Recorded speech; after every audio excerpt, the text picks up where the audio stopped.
Olá, você que me segue no Rodrigo Silva, arqueologista. Estamos de volta para o nosso bate-papo sobre religião, teologia, arqueologia bíblica e assuntos que realmente compensam ser discutidos, analisados, etc.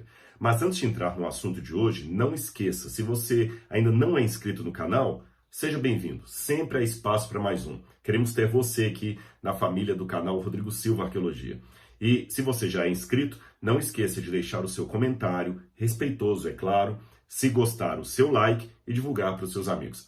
E também é importante ativar o sininho de notificações. Assim você saberá todas as vezes que eu postar um vídeo novo aqui, tá bem? Bem, vamos então ao assunto de hoje, porque promete.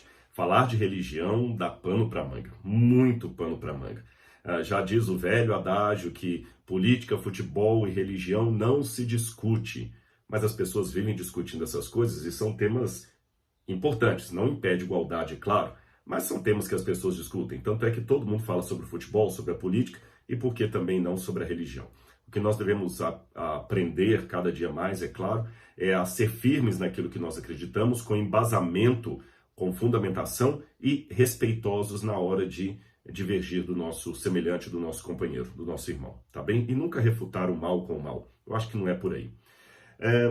Agora, falando da religião, ao longo da história, a religião sempre foi atacada pelas mais diversas mentes. Você vê o iluminismo inglês de David Hume, você vê os ideólogos da Revolução Francesa, todo mundo atacava a religião, mesmo quando o cerne do descontentamento, às vezes era a monarquia, às vezes era a política, eram os políticos, mesmo assim a religião era atacada, muitas vezes. Algumas vezes a religião foi atacada ou questionada com justiça, outras vezes nem tanto. Mas o divisor das águas desse novo ataque, ou talvez não ataque, mas reação social à religião, poderia ser a contracultura, que teve como momentos elevados ali no final dos anos 60, anos 70, 1960, 1970, essas duas décadas aí, o movimento hippie americano, e a contracultura, que apesar de eu falar dos Estados Unidos, veio também da Europa, desde a Revolução Cultural que teve na França e outros movimentos estudantis de jovens. E no auge dessa contracultura estava um questionamento àqueles ditos valores da sociedade, como a família, a visão do pai no sentido masculino da palavra mesmo, chefe da casa, o pater familias, como vinha desde os romanos, e também a esses valores que agora já eram tidos como tabus da sociedade antiga, dos mais velhos. E isso repercutiu na forma das artes, da música, das letras, das novelas, dos filmes, dos depoimentos dos atores e atrizes, dos cantores e cantoras, que agora eram aqueles que formavam na mente dos jovens a figura midiática substitutiva dos antigos ideais de pai, mãe, líder religioso, líder político, etc. Como exemplo dessa contracultura, eu não poderia deixar de citar a música de John Lennon, Imagine. Todo mundo fala, essa música se tornou, salvo engano, um dos maiores clássicos musicais gravados em solo. Foi uma música feita por John Lennon e Yoko Ono. Os dois fizeram a música ali em parceria, e essa música rodou o mundo. Ela já foi cantada depois por outros cantores, se eu não me engano, Madonna fez uma regravação e outros mais. E é uma música linda mesmo, é uma música que a melodia fascina. Ela parece que fala de paz. Aliás, Imagine foi chamado de o hino da paz, mesmo por religiosos. Mas quando você vai olhar bem a letra da música em inglês, ela não é um conteúdo, digamos assim, ela não traz um conteúdo que está de acordo com aquilo que os religiosos acreditam. Olha o que diz a música. Imagine que não haja céu. É fácil se você tentar. Imagine que não haja inferno abaixo de nós. Acima, apenas a atmosfera. Imagine todos os povos vivendo apenas para o hoje. Percebeu? Ou seja, o cristão que vive à base das promessas de Cristo de novo céu e nova terra, nos quais habita a justiça, esqueça isso. O cristão que vive sob a advertência de que Deus trará o seu juízo a toda obra e haverá um lago de fogo e enxofre como parte desse juízo de Deus, Esqueça isso. Imagine agora um tempo em que não haverá paraíso. Em inglês tem uma diferença entre a palavra heaven and sky, e Lennon usa as duas ali na primeira estrofe. Imagine que não haja heaven, paraíso, nem apenas sky, apenas atmosfera, apenas o céu atmosférico. Por isso que eu traduzi por céu e atmosfera. Então imagine, olha, não tem Nova Jerusalém. Não tem esse negócio de Nova Jerusalém. Imagine que não tem esse negócio de lago de fogo e enxofre que diz no Apocalipse. Imagine as pessoas vivendo apenas pro aqui e agora. Continua a música. Imagine que não haja países, e não é fácil fazer isso. Ninguém para matar, ou nada para morrer. Nada para matar, pelo qual você deve matar, e nada pelo qual você deve morrer. E imagine também que não haja religião. Apenas as pessoas vivendo a sua vida em paz. Eu acho que só essa introdução aqui já dá para você ver que essa é uma música que ela vai na contramão de tudo aquilo que é pregado no evangelho bíblico. Mas muitas pessoas acham linda a música de John Lennon e continuam cantando como sendo um hino da paz, quando apresenta uma paz que não é a paz que Cristo dá. Esta música de John Lennon, para mim, é um emblema de uma nova geração que quer viver realmente como se o céu, no sentido de paraíso, não existisse, nem o inferno, nem salvação, nem condenação. A vida é só essa, então aproveite a vida. Eu vejo muitos mantras colocados aí através das mídias sociais, da TV, do rádio, que parecem palavras de sabedoria, e muita gente compra aquilo ali, muita gente religiosa, sem saber o que está por detrás daqueles mantras ali, né?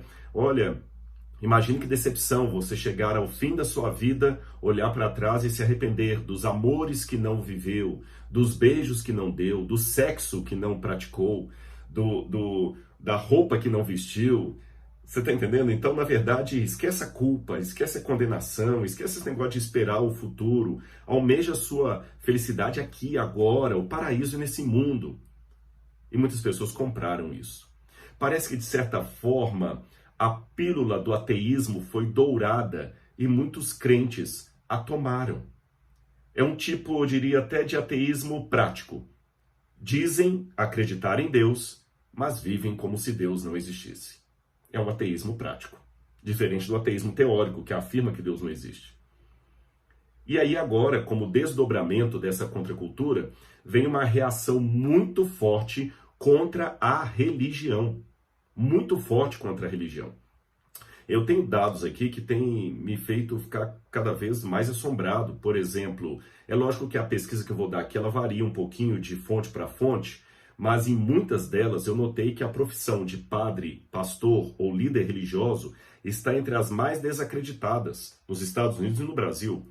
Algumas pesquisas colocam que as pessoas às vezes tendem a acreditar mais no pastor ou no padre do que na ciência. Mas outras pesquisas mostram que quando é questão de confiar no caráter, na disposição, na boa intenção, muitas vezes os líderes religiosos estão na lanterna ali, olha, dos menos acreditáveis. Eu estou esperando ainda, estou aguardando os números do IBGE de 2020, que foi adiado para 2021. Então, os últimos dados que eu tenho é do IBGE de 2010. E no IBGE de 2010, fizeram uma pesquisa que está cada vez aumentando mais um número curioso de crentes não classificados, protestantes ou evangélicos não identificados. O que é o evangélico não identificado? É que até então o IBGE mostrava muito assim, o católico praticante e o católico não praticante. Aquele que dizia, eu sou católico, mas eu não vou à missa, eu não confesso, eu não participo dos sacramentos, mas quando nasce um bebê, eu vou lá e batizo na igreja, né? Quando morre um parente da minha casa, eu vou lá e celebro a missa de sétimo dia. Eu sou um católico não praticante, as pessoas diziam. Só que agora está surgindo o fenômeno também do evangélico não praticante. E já estavam em mais de 8 milhões de brasileiros, isso em 2010, mais de 8 milhões de brasileiros que se diziam evangélicos não determinados. Ou seja, evangélicos como os católicos. Falam assim, eu sou evangélico, mas eu já não sigo mais igreja nenhuma, eu não vou a igreja nenhuma. E de uns tempos para cá, até o nome religião tem sido muito atacado por vários pensadores aí, vários teólogos, várias pessoas, né? Ser religioso é um defeito. O paradoxo disso é que agora nós encontramos até alguns ateus apresentando a ideia de ser religioso sem deixar de ser ateu, e pessoas que querem dizer espirituais sem ser religiosas, como se ser espiritual é uma coisa, ser religioso é outro, estão na contramão. Deixe-me apenas corrigir um erro que muita gente comete por aí, é a ideia sempre repetida que religião vem do latim religare, que significa religar o ser humano a Deus. E muitas pessoas querem resolver a coisa com essa etimologia. Religião, religare, religar o homem a Deus. É uma etimologia bonita, mas completamente falsa. Não há nada nos estudos dos latinistas, aqueles que estudam a língua latina, que confirme que religião vem de religar a Deus. Não, não, não. Pelo contrário. A bem da verdade, eu encontro Tertuliano e Lactâncio, ali pelo terceiro, quarto século depois de Cristo, esses dois autores cristãos que escreviam em latim, eles dão à palavra religião, relegere, uma ideia de ligar o ser humano ao Criador. Mas esta parece que é uma construção ou um conceito que eles dão mais do ponto de vista apologético ou teológico do que etimológico. Na etimologia, quando eu vou a Cícero, por exemplo, Sérvios e outros autores latinos ali, o que eu percebo é o seguinte: religião vem do latim re, que significa novamente, legere, ler. Então, reler, ler novamente, ler com atenção. No primeiro momento você leu de maneira apressada, então agora você vai ler com atenção, relegere. E como isto às vezes era voltado para o respeito às instituições romanas, interessante, ser religioso na época do Império Romano, para quem falava latim, religião significava respeito pelas coisas do Império. Então, ler novamente, ler com atenção, e da palavra ler com atenção, relegere, veio por semântica, respeitar, reverenciar. É lógico que quando fala as coisas do Império, incluía também a religião do Império. Mas isso aí passa longe daquele significado tradicional de religião como sendo religar a Deus. Como eu falei, religião parece que entrou para dentro do vocabulário cristão através de Lactâncio e Tertuliano, mas na Bíblia, a rigor, não existe a palavra religião. Tem na tradução em português, mas não nos originais grego, hebraico ou aramaico. Agora, o fato da palavra religião não estar na Bíblia leva muitos a acreditarem que realmente religião não é coisa para quem quer uma relação com Deus. Religião é para quem não quer relação com Deus, porque não existe religião na Bíblia. Calma, vamos devagar. Embora a palavra religião, por si, não faça parte do vocabulário hebraico, aramaico ou grego do Novo Testamento, o conceito da prática religiosa está ali. Você tem muito no Antigo Testamento ali as palavras dever, as palavras ordenanças, estatutos, mandamentos, leis, comportamento, está lá, tá certo? E uma das palavras, então a gente tem que ver o seguinte, celebrações, festas que os judeus tinham, então o conceito da religião estava ali. Então não é uma questão de agora, por causa da semântica, ou do uso da palavra religião ou não, eu dizer que o conceito de religião não está na Bíblia. A palavra religião pode não estar lá, mas o conceito está. A questão é buscar na Bíblia qual o conceito está me dizendo que aquela prática, digamos, religiosa, está correta ou errada perante Deus. Tá certo? Eu quero ler uma passagem com vocês. Aqui em Isaías capítulo 58, Deus fala dessas ordenanças, que eu vou pedir licença para chamar de ordenanças religiosas, porque aí faz parte do que eu estou falando. A palavra não está lá, mas o conceito está. E Isaías diz assim, Isaías 58, verso 2 em diante.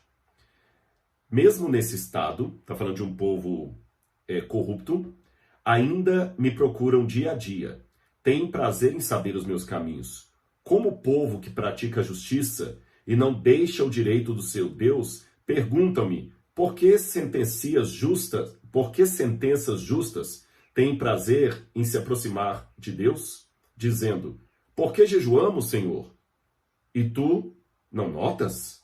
Por que nos humilhamos, se tu não levas isto em conta? Aí Deus responde, acontece que, no dia que jejuam, vocês cuidam dos seus próprios interesses e oprimem os seus trabalhadores. Eis que vocês jejuam apenas para discutir, brigar e bater uns nos outros. Jejuando assim como hoje, o clamor de vocês não será ouvido lá do alto. Então veja bem, Deus aqui não está condenando a prática do jejum.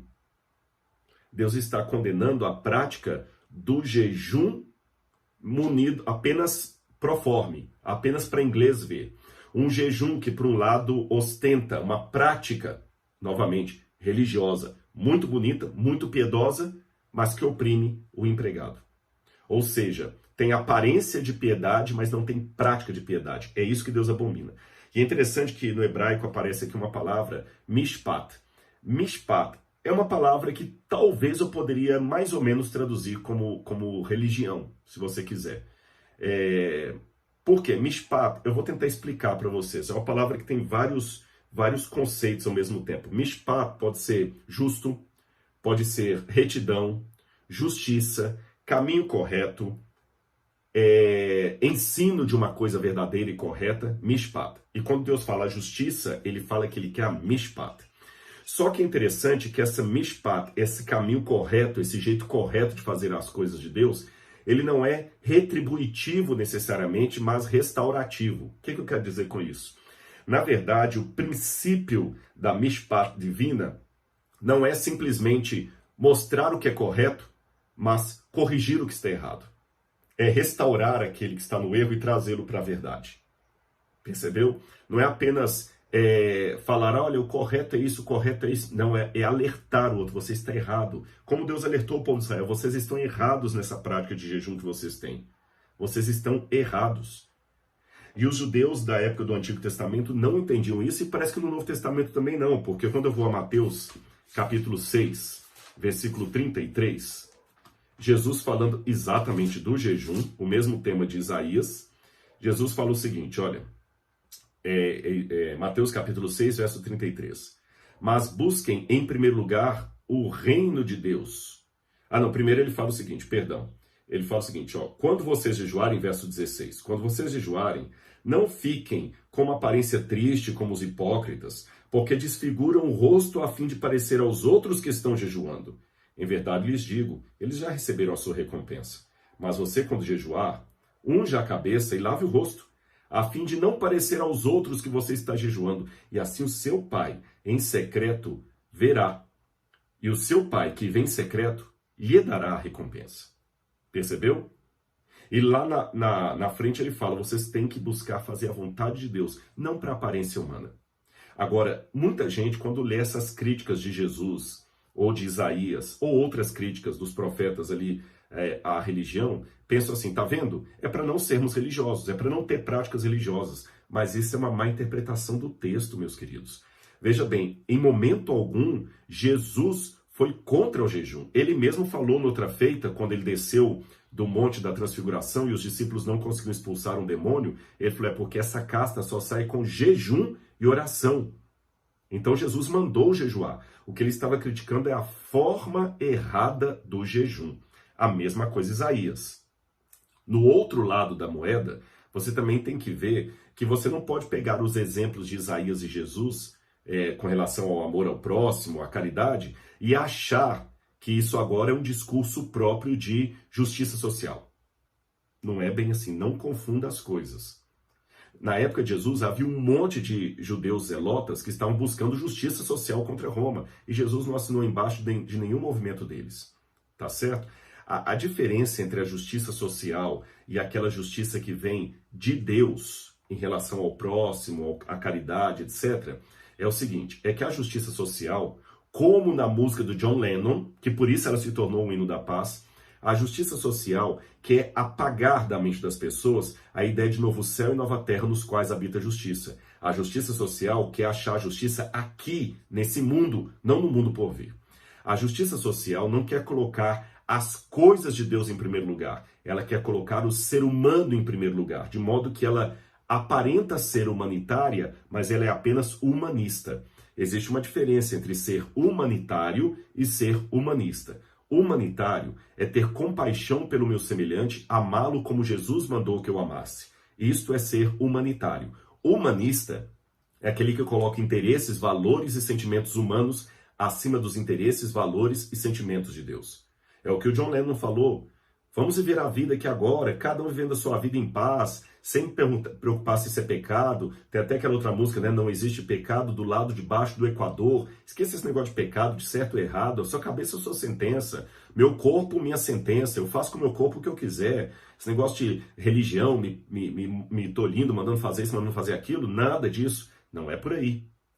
Com a relação, outra questão também diferente, é que a justiça social pensa que você tem que mudar o sistema político para trazer a justiça. Enquanto a Bíblia fala que você tem que mudar o ser humano. O problema não está nas instituições de injustiça, está no ser humano. Eu tenho que procurar pregar para o ser humano, o indivíduo, que ele é frágil, pecador e precisa ser redimido da graça de Cristo.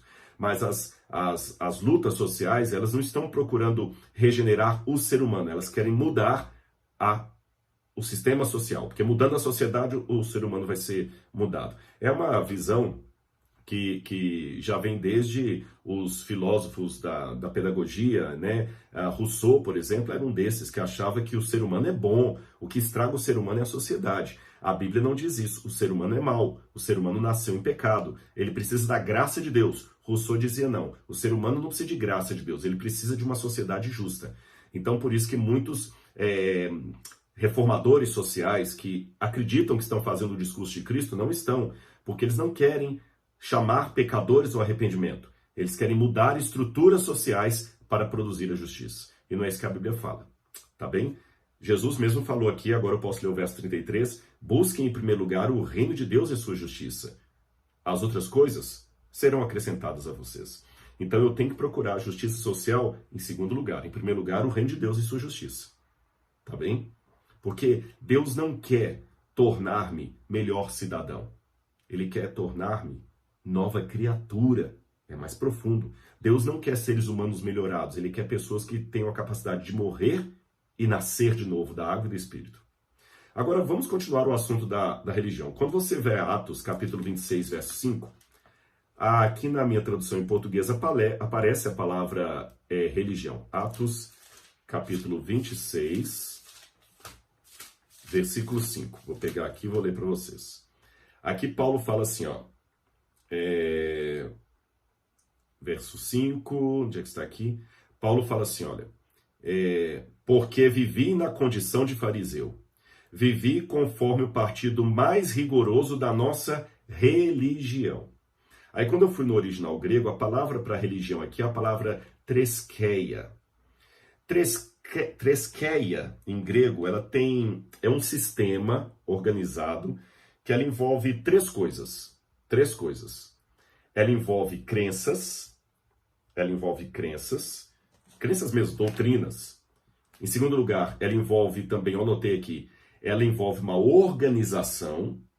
E em terceiro lugar, ela envolve também uma prática pessoal e coletiva de acordo com esta organização, que por sua vez é de acordo com essa crença. Isso é treskeia.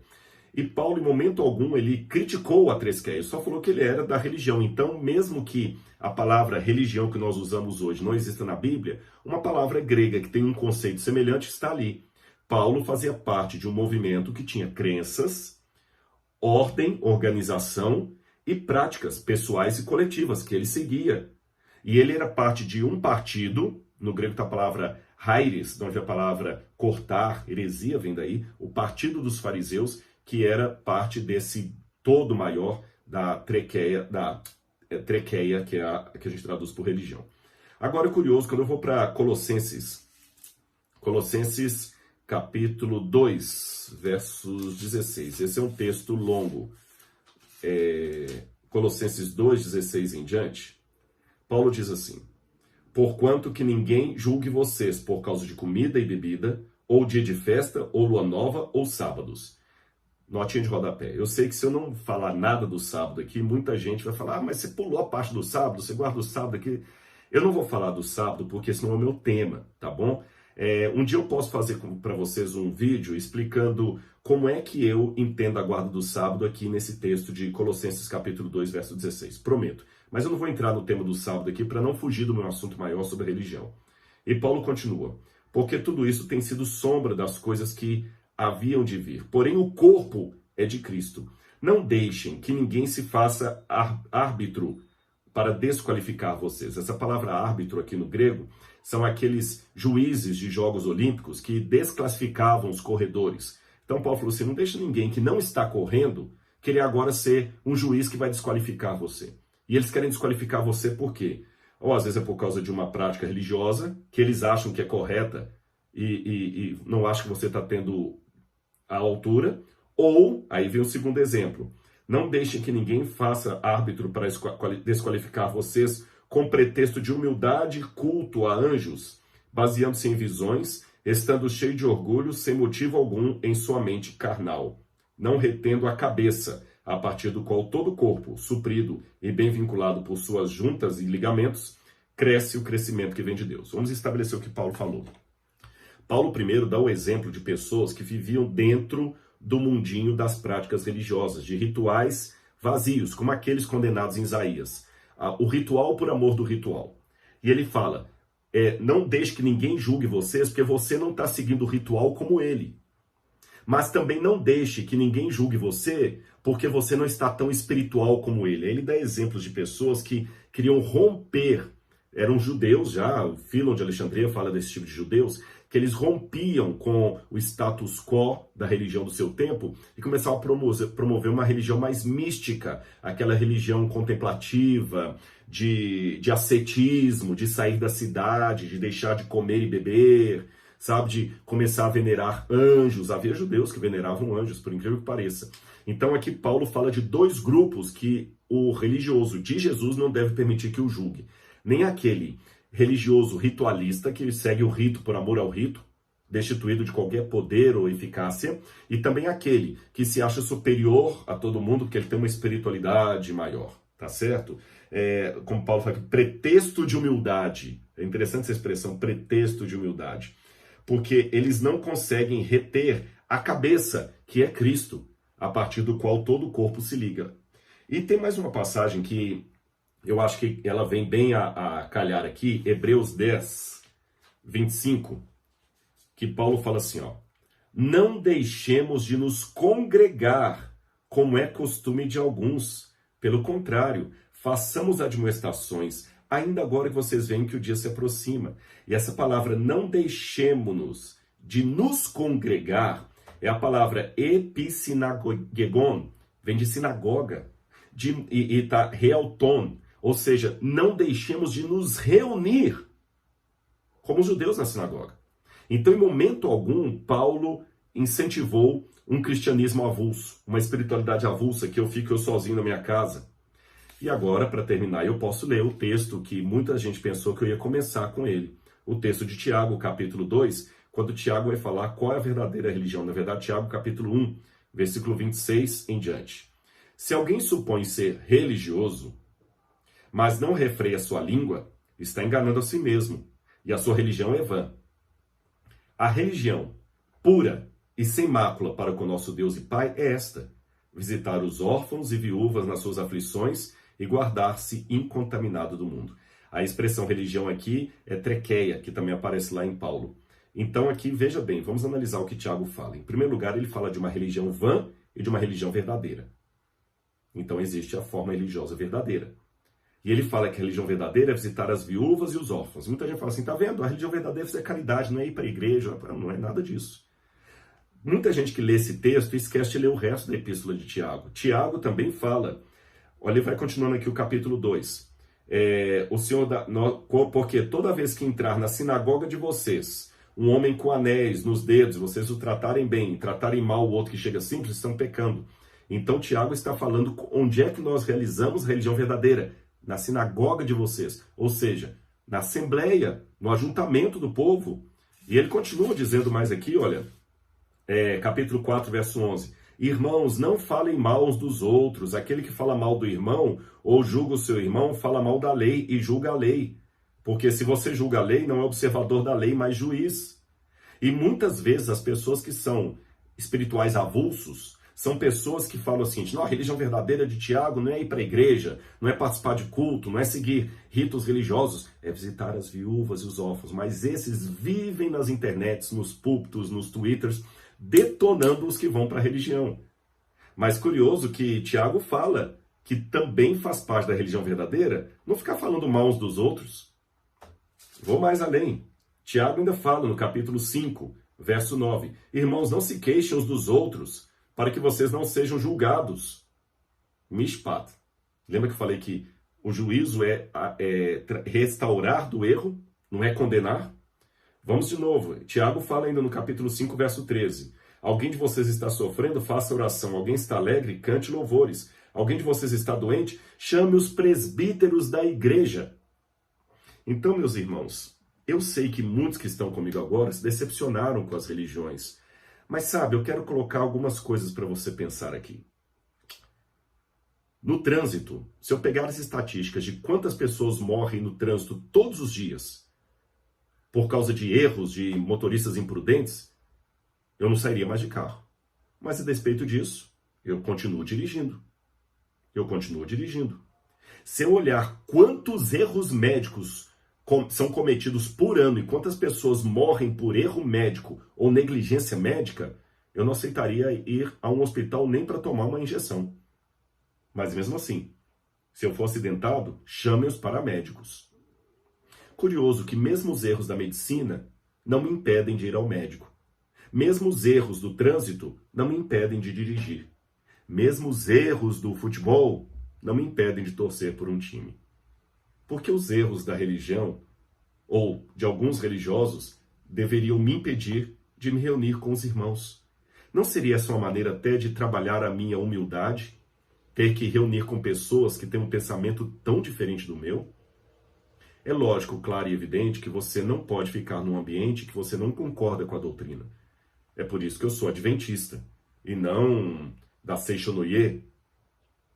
É por isso que alguns são da Seishonoye e não da presbiteriana.